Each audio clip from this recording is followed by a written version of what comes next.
Hi again, everyone. Gary Digit Williams here on Boxing Along the Beltway, our news and notes for this week. And this will primarily be a recap of last week's boxing action, some commentary behind that. But part of it is going to take a different tone than usual because some things took place during the weekend that I want to expound on here on the podcast. And we'll talk about that. And we'll also celebrate a very nice victory for a very nice person who has really fought hard to get where that person is right now and really put in some great time over the past couple of years to get there. And now that person has gotten there. So we're going to talk about that one as well. Boxing on the Beltway News and Notes is brought to you by Real-Time Pain Relief. From boxers to ballerinas, for shoulder pain to muscle strain and everything in between, Boxing Along the Beltway recommends Real-Time Pain Relief, the natural, plant-based, safe, fast, and effective ointment. And you go to www.freepainoffer.com, buy $10 worth of Real-Time Pain Relief. You get a free $10 tube of Real-Time Pain Relief. Rub it on, the pain is gone in real time. Well, we've had a very eventful week this week, and it started on Thursday, July 13th, when we brought you live coverage of the Baltimore Pro Boxing card from Michael's 8th Avenue in Glen Burnie, Maryland. And a good card overall. A couple of boxers, Baltimore boxers, got upset. Actually, not only Baltimore boxers, Beltway boxers really got upset during the card, for those who don't know. And of course, you can hear the whole card and many other of our Beltway boxing cards archive right here. If you subscribe to the Boxing on Beltway Google app for Android and download that app, or if you go to Spreaker.com and iHeartRadio.com, if you are an iOS listener, you can hear any of the archive bouts we have. But interesting card Thursday night. Jesse beats Nick Lowe. Looked very good in his win over Chauncey Fields. I think he looked better this time around than he did the last time he fought Fields in January at Michael's 8th Avenue. He stopped Fields after 7 rounds of competition in that main event. He broke down Fields throughout the bout, and by the time the bout was over, the ringside physician signaled that the bout should be stopped. Nick Lowe's 27-8-3, 9 KOs, and Fields is 4-4, 2 KOs. And of course, that sets up about that. And I want to talk more about this after we go through. Let's go through the recap first, and then we'll go through it. In the co-feature, Zabek Nishinbayev, the Uzbek warrior out of Arlington, Virginia, he made a successful return to boxing, winning a 4-round unanimous decision over previously undefeated Dangerous Donald Walls out of Baltimore. Nishinbayev had not fought since July 2015. He was more aggressive in the bout and fought very, very well. Wallace' offense dwindled throughout the contest, and Nishinbayev was able to close the show. Paul Wallace, the judge, scored about a shutout for Nishinbayev, 40-36. Don Richard, Kenny Chevalier scored about 39-37. So Nishinbayev, 3-1, 2 KOs. Wallace 2-1-1 with 1 KO. Of course, he's coming off that draw he had against Gregory Clark last time he was there at Michael's 8th Avenue. The big upset took place in the bout between Devar Richardson out of Newark, New Jersey, and Devontae Speedwalls of Cheverly, Maryland. Now, Devar Richardson had just beaten a guy who was 5-0 in his last bout back in June, and he was able to win a 6-round split decision over Speedwalls in this contest on July 13th. Richardson did something in the bout that no one I'd seen do against Devontae Speedwalls, and that negate his hand speed. He really ended up scoring effective counters of his own, and he really looked strong in doing that. And Speedwalls was able to land some things, some bouts, but some punches, but it really wasn't enough. And Richardson's offense gave him the edge, as Walls and Richards scored about 58-56 and 59-55. Richardson, Kenny Chevalier did see the bout for Speedwalls, 58-56. So Richardson now 3-1, 2 KOs, and he pins the first loss on an undefeated fighter for the second straight time. Like I said, Scott Kelleher, who Richardson beat in Philadelphia last month, was 5-0 at the time. Speedwalls is now 8-1-1 with 6 KOs. And then Ernest Lightning Bug Hall out of Baltimore won a 4-round unanimous decision over Tyrone Showtime Wright of D.C. That was a battle of super featherweights. It was an ugly fight. Neither man really performed well offensively. Hall really just did enough to win the bout. On two of the judges' scorecards, Walls and Brent Bovell had it 39-37. and Judge Chevalier scored the bout at 38-38 the draw. Hall is 3-1, 1 KO, and Wright is 2-3. So 3-1 KO, I should say, and Wright is 2-3. And again, that whole card, especially the main event, sets up what is going to be a very interesting bout in September between Jesse the Beast Nick Lowe and Scott Cujo Sigmund, who trains Chauncey Fields. Now, I'm going to go into detail a little bit later on in the fall about the history between these two guys. It is one of the most interesting histories you ever want to see. I guess the best way to describe him is I talked to Scott Sigmund, as Juan and I talked to Scott Sigmund after the card on the post-fight wrap-up show. They're kind of frenemies, really. I mean, it is really, I mean, there's a rivalry between the two, but yet they have worked together. They have trained together. Scott has managed Jesse on a couple of occasions, and it's a really interesting dynamic, and it should bring a packed house to Michael State Avenue on September 22nd. Neither guy is in their prime, and they know that. I think both of them know that, but they've each won one bout against one another, and I think they just want to finish out the trilogy. So we'll see what happens. So that'll be September 22nd. Again, we'll talk more about that a little bit later on down the road on that. So we'll see what happens. Now let's turn to Friday, July 14th, where a couple of our Beltway boxers were involved in a card at the Buffalo Run Casino in Miami. Apparently, is how it's pronounced. Miami, Oklahoma. Not as opposed to Miami. It's spelled Miami, but it's pronounced apparently Miami, Oklahoma. And this bout, and one of the bouts was shown on Showbox in its entirety. Another one was shown in highlight form. Glenn DeZern Jr. He battled to an 8-round split decision draw over Adam Montequia Lopez of San Antonio, Texas. Coach Glenn DeZern Jr. out of Baltimore, Maryland. And this is the second straight bout that DeZern was on Showtime. And I think for the second straight time, he looked good. I just think he looked good at the beginning of the bout and at the end of the bout. And kind of like what happened against Leroy Davila back in April at the MGM National Harbor and Casino in Oxon Hill, he kind of had an issue during the middle of the bout. Lopez seemed to get the advantage in the middle round. The bout was really, really fought at close quarters throughout. They were in a phone booth through much of the bout, and they would change some really good body shots along the way. But DeZern has a lot of guts, and he battled strongly at the end and was able to get the draw there. Judge Jerry Griffin did see the bout for DeZern, 77-75. Brett Miller scored the bout for Lopez by the same score, 77-75. And Gerald Ritter, whose twin brother Gary, which is, I find it fascinating. Gary Ritter was the referee. Gerald Ritter was one of the judges, and he scored the bout the draw at 76-76. I just thought that's fascinating. You don't see that often. So DeZern is still undefeated. That's the good thing. He's becoming a very good boxer to watch on television. He's a good TV fighter, and I think he'll be on TV a lot more. He's still undefeated, as we said, 9-0-1, 6 KOs. Lopez is now winless in his last two. He came off a loss in his last outing, his first pro loss, and now he has 2 draws to his credit. He's 16-1-2, 8 KOs. But it was a fun fight. Wouldn't mind seeing a rematch. It was a really good bout between the two, and a good step for Glenn DeZern, even if he didn't get the win. Again, I think he's cementing himself as a nice TV fighter that's going to get a lot of interesting opportunities because of that.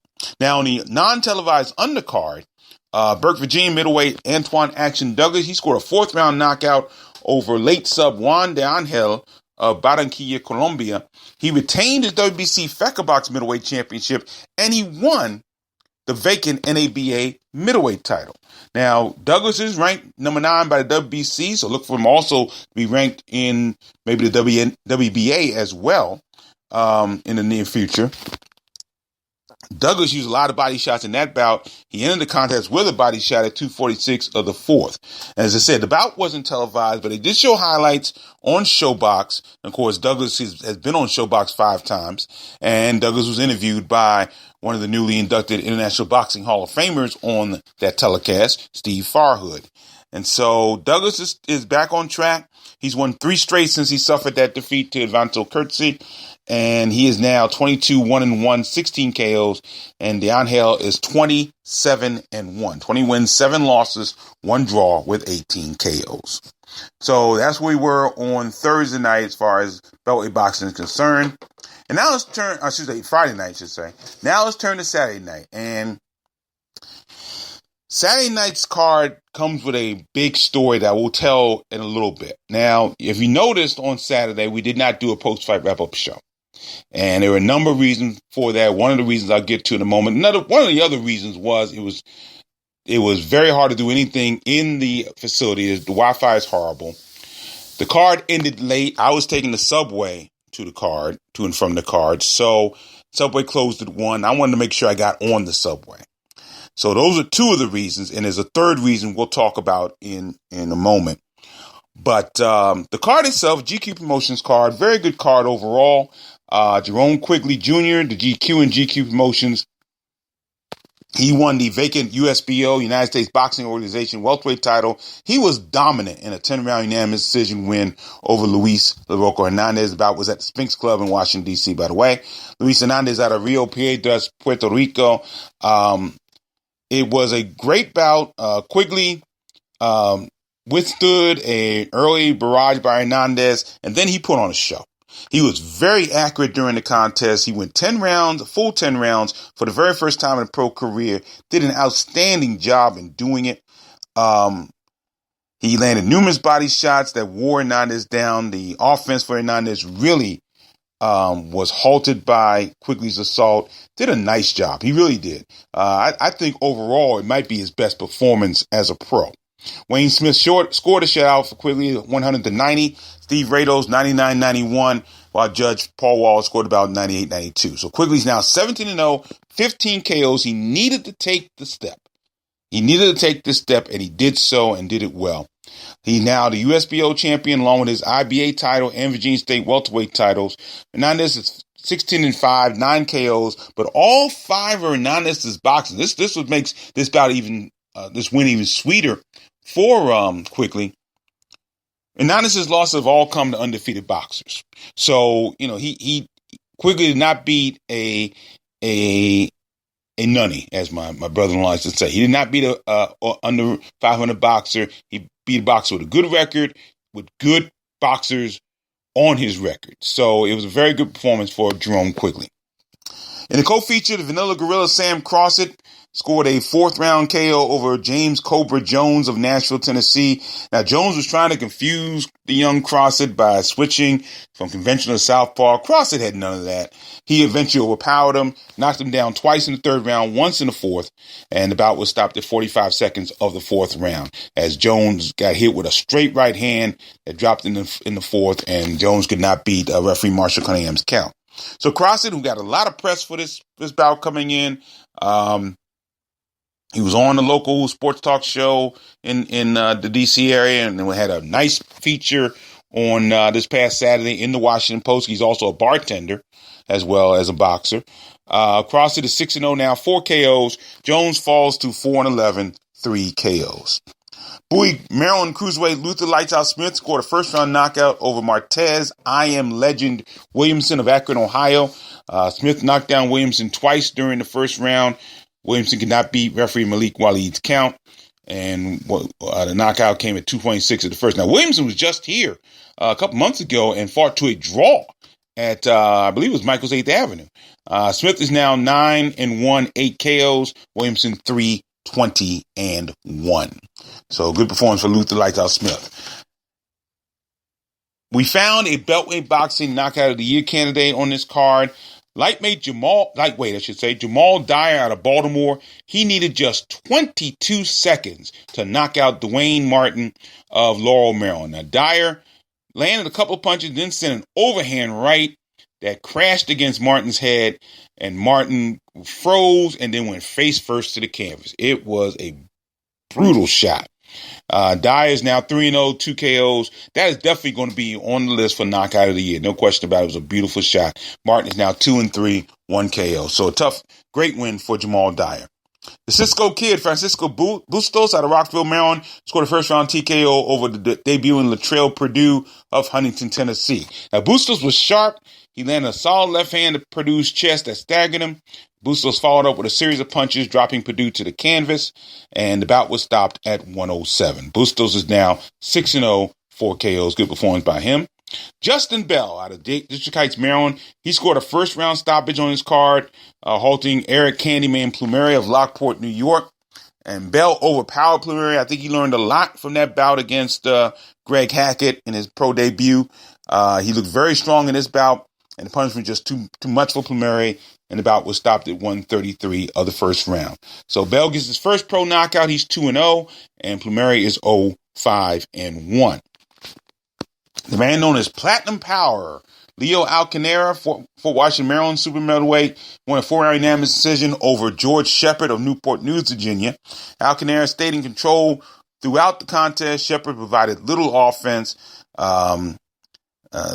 Alcanera won the bout by scores of 40-36, 39-37, 38-37. There was a part in the bout where Alcanera looked like he tripped, but the referee called a knockdown there.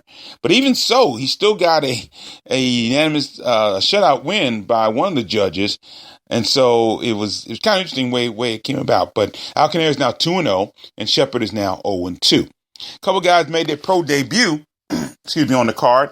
Rashad Code Blue Kilpatrick. He's a welterweight out of Oxon Hill, Maryland. Stopped the equally debuting Martigas Martin of Columbus, Ohio at 236 of the second round. This was a slugfest. Both these guys, again, making their pro debut, just going crazy, throwing wild shots in the first round. And finally, Kilpatrick just got the better of Martin, battering him in the latter stages of the second round and forcing the Martin corner to call for the bout to be halted there. And in the opening bout of the card, Dante Cox out of Laurel, Maryland, he's a lightweight, won his pro debut with a 4-round majority decision over Archie Weah of Norcross, Georgia. He's originally from Monrovia, Liberia. And again, this bout was very ugly to watch. Neither man really displayed any kind of real offense in the contest, but Cox was a little more accurate and got a decision there. Judge Wayne Smith called the draw 38-38, but Paul Wallace and Manuel Vincennes scored the bout for Cox 39-37. Weah is 1-8. Now, so that was the card. Now, the story behind this situation. If you are on my Facebook page, you know the story. But for those who have not read my face, who are not on my Facebook page, let me kind of go over what went on prior to this card. As I was making my way to the show, and I was at another event early on, an amateur card at the Sugar Ray Leonard Gym early in the afternoon. I get a phone call from my writing and broadcast partner, Juan Marshall, and he tells me that the promoters, GQ Promotions, want us to pay even as working members of the press. Now, I need to say this. And I don't do this to brag. I don't mean to pat myself on the back, but it needs to be said. I've been covering Beltway boxing for 33 years. I've never paid to get into a bout. Never. Okay? I've never paid to get into a boxing match. And I wasn't about to start now. So my first reaction was to get on the Metro, go the other way, and go home.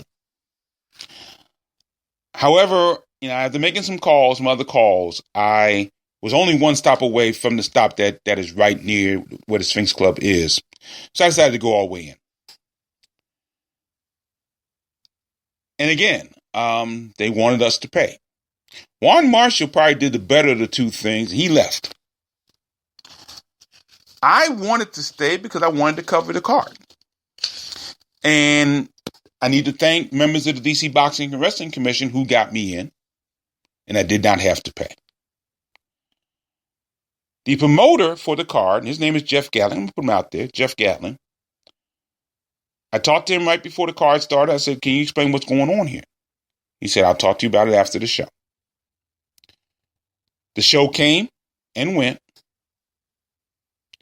and he decided he wasn't going to talk to me about it. He said, I'll call you the next day. I'm still waiting a phone call from him, by the way. And so for a couple of days, I did not know why this was taking place. I have heard from other sources why it took place. One source said that they were under the impression that Juan Marshall and I worked for one of the other promoters in the area, Keystone Boxing. I have never, and let me say this distinctly, I have never worked for any single promotion in the Beltway region. I have covered all of them, but I've never worked specifically for any promotion in this area. That's not the way I do things. That's never been the way I've done things. So that was wrong.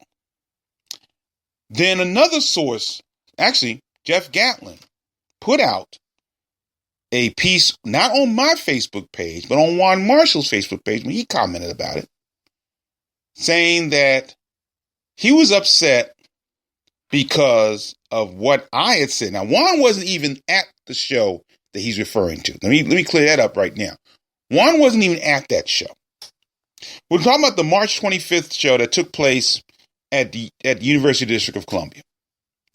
Now, I made two observations during the broadcast of that card. Number one was the ring itself. The ring was very bizarre looking to me, and I'll stand by that. It was a circular ring with a circular outside. Well, actually, it was a box ring with a circular outside. Okay, I had never seen a ring like that before. Other media who were at that card, they were talking about that situation. And since this is an audio podcast, and my job as a broadcaster is to give the color surrounding it, I made mention of it on the broadcast a few times. And again, I will stand by that because it talks about the location of where I'm sitting and gives the listener a better opportunity to visualize in their heads what the place looks like. So it was not done with any malice. It was not done with any joke. I was just remarking on how bizarre the situation looked. And it did. That's simple. It did. The other observation I made on that night was during the main event when Jerome Quigley, the bout got off to a halting start because Quigley could not get the earring out of his ear. He forgot to take the earring out of his ear. Now, I did not go into I go into detail online about it. On the broadcast about it, how the ring card girl had to help out and get it out. When I wrote the story for Fight News and for Boxing on the Beltway, I mentioned it. But I mentioned primarily because of the length of the delay, not because of how weird it was that he forgot to get his earring in. I mentioned it because it took 3 minutes to get it out. And in some cases, they may have been penalized for that. Who knows? So it had nothing to do with, again, a joke situation. And once that was done in my article about that, I wrote that once the earring came out, Quigley went to work. And he battered Dennis Sharp that night. So apparently, Jeff Gatlin, maybe Quigley too, took exception to it, to what I said.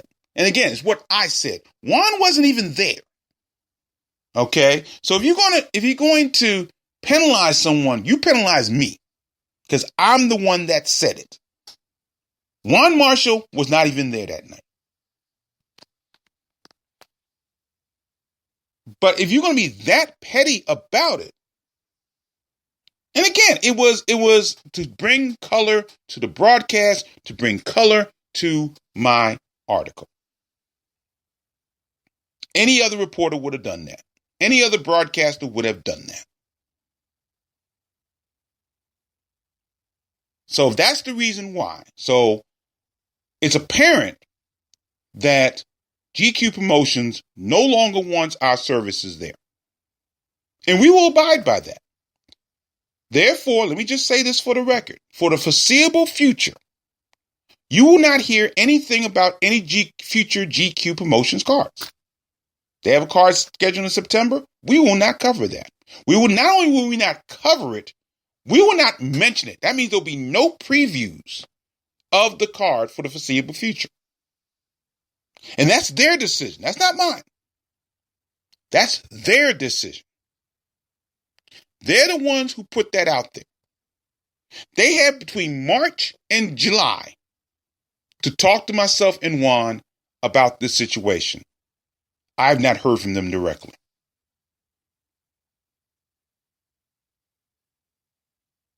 And again, what I think Jeff Gatling understood when I put it out on Facebook, you read my entire post on Facebook if you're on my Facebook page. And again, I don't want to pat myself on the back on this. But through 33 years, I'm pretty well known in this business. A couple of those posters, and I want to thank everybody who supported Juan and myself about this too. I really need to do that because the support was very heartwarming. But I got support from other reporters around the country who know me. You know, Kevin Iola from Las Vegas, Ryan Maciana from California and from the Philippines. You know, John Beirudi, one of the great matchmakers in this area, in the country, in the world, really. These are some of the people outside the Beltway boxing region who know me and know the type of work that I have done over the years. And that, coupled with people who know me even outside the boxing realm and people who know me within the Beltway boxing region, I think Gatling really felt that it was not safe to put whatever he wanted to put out there. And he did answer it on Juan's page, not mine, but he didn't want to put it on my page. Too many people support me, and I'm very, very honored by that support. But for something as petty as that, and it is petty, I'm sorry, it's petty, and it wasn't a demeaning thing toward them, I just thought it was an interesting situation that the fans need to be aware of.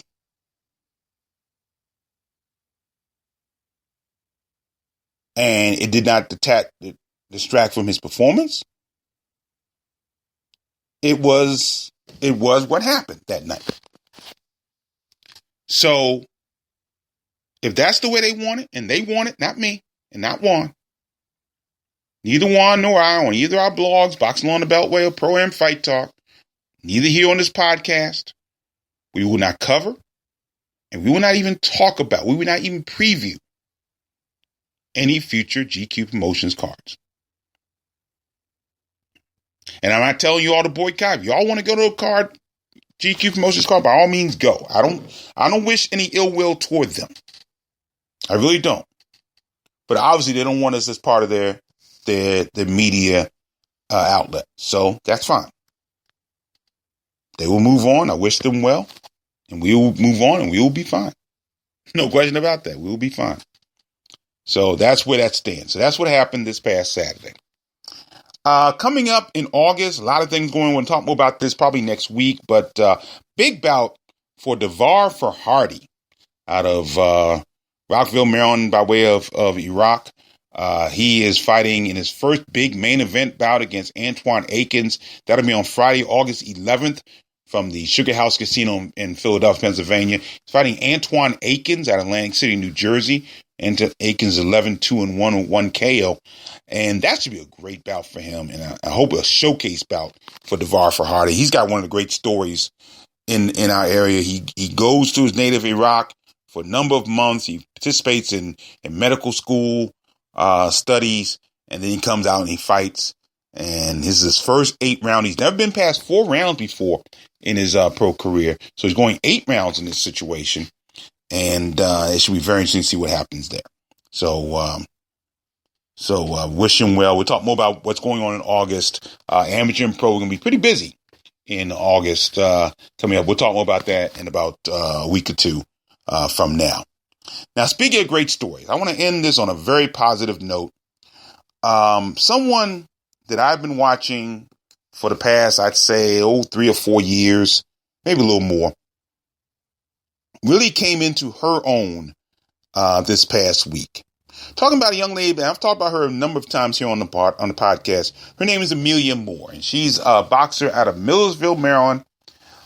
She now is training out of the Alexandria Boxing Gym in Alexandria, Virginia, and I think that's a great place, and I'll tell you why in a moment.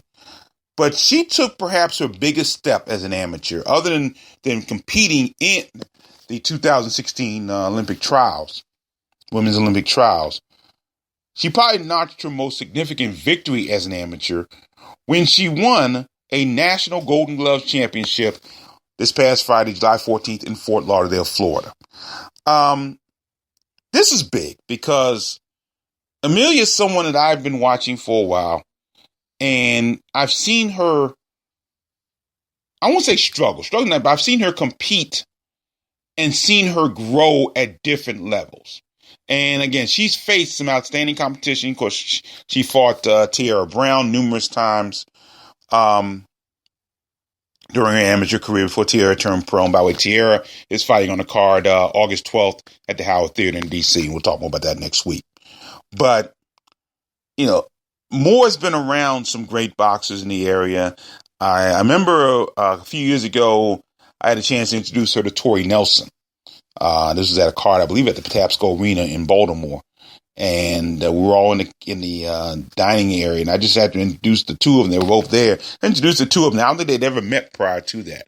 I think they've heard of one another, but I don't know if they'd ever met. So it was great to see them together. But Amelia has taken some huge steps. I mean, the experience she received at the Olympic trials, even though she didn't make it, of course, I think has proved to be very, very good for her. Now, during the National Golden Gloves in the final, she beat a young lady by the name of Aisling Holt out of Illinois. That was on this past Friday, July 14th. But I think the notable victory she had during the competition was the semifinal matchup when she beat Rashida Ellis out of Lynn, Massachusetts. Now, the Ellises from Massachusetts, that's a well-known fighting family.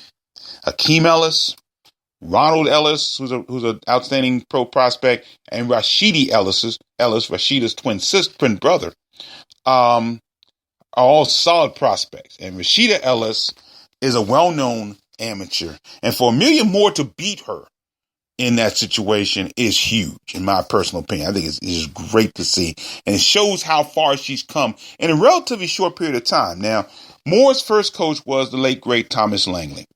And Langley in 2014 brought Moore to the tournament, to the Golden Glove, National Golden Gloves for the first time.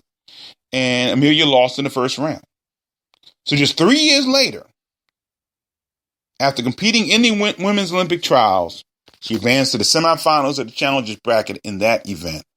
She comes back and wins a National Golden Gloves championship in 2017. I know Mr. Langley is looking down at us and looking down at Amelia and just beaming with pride, because that's a huge situation. So Amelia Moore is now one of the best amateur boxers at 141 pounds in the nation. She moved up. She because they have very limited weight classes in the women's Olympics. She competed at 132 in the Olympic trials, but now she's at 141, which is probably more comfortable weight for her, and she's done remarkably. And it is a great story. I'm very proud of her. And again, it is a wonderful story, and again, another great story for strap season 2017. I mean, we got a couple of straps this week, and all the Golden Glove champions win belts. So I'm looking at a picture now with her holding her belt. And of course, with Antoine Douglas winning a new title as well, the NABA middleweight title. Strap season 2017 continues. And again, in Amelia Moore's case, it couldn't happen to a nicer young lady who has really, really stayed in the trenches, I think the fact that she's at the Alexandria Boxing Club, one of the best trainers in the country, if not the world, in Kay Karoma, and Dara Shin is over there, and Aisha Kinney, I believe, is still over there, and she's one of the top young amateurs in the nation, in the world. She can't get any better sparring, and I know every now and then she can spar with Tori Nelson. I think she's a little too big for Tarashia Douglas, but Douglas will get in there with anybody, so she may be sparring with her. But that shows you how great the women's boxing is. And I think back to a young lady, Wanda Countess, who unfortunately just recently lost her brothers. I want to send out my sympathies to Wanda. And Wanda and I have known each other for years, and she has been such an advocate for women's boxing. And a lot of what's happening now in this area is primarily because of things she created. She had all female boxing tournaments, and I remember Tori fought on a couple of those. She planted the seed. She helped plant the seed for female boxing in this area, and I want to give her due on that. And to see what's happening now, and of course, Wanda's been close to Clarissa Shields, who has a world title shot coming up. Franchon Cruz DeZern is also going to be on that August 12th show at the Howard Theater in D.C., that pro show. So, now we go up to Amelia Moore, who's our next step. We had Candace Carter out of Baltimore, who won a National Junior Olympic title a couple weeks ago. Destiny Day Owens, Jada Davis now is a young lady who's coming along. So we are in fine shape as far as the women's division of boxing in the area is concerned. And you go back to the history of the Israel Gerger win with Lisa Foster Cohen. They were champions, literally. Israel's a DC Boxing Hall of Famer. Lisa should be. And when you go back to that history, and again, people like Wanda Countess really fostered that history and birthed that history. And so with Amelia Moore's success now, 2020 could be in her future still.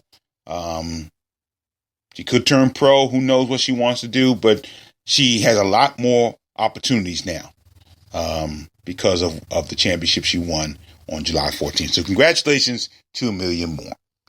Well deserved. And that will do it here for another edition of Beltway Boxing News and Notes, brought to you by Real Time Pain Relief. From boxers to ballerinas, shoulder pain to muscle strain, everything in between, Boxing Law on the Beltway recommends Real Time Pain Relief. Go to freepainoffer.com, buy $10 worth of Real Time Pain Relief. You get a free $10 tube of Real Time Pain Relief. Rub it on. The pain is gone in real time. I'm Gary Digital Williams. Thanks for joining me, everybody. And always remember to keep supporting the best boxing in the world. The boxing along the Beltway. Thanks for listening. Take care.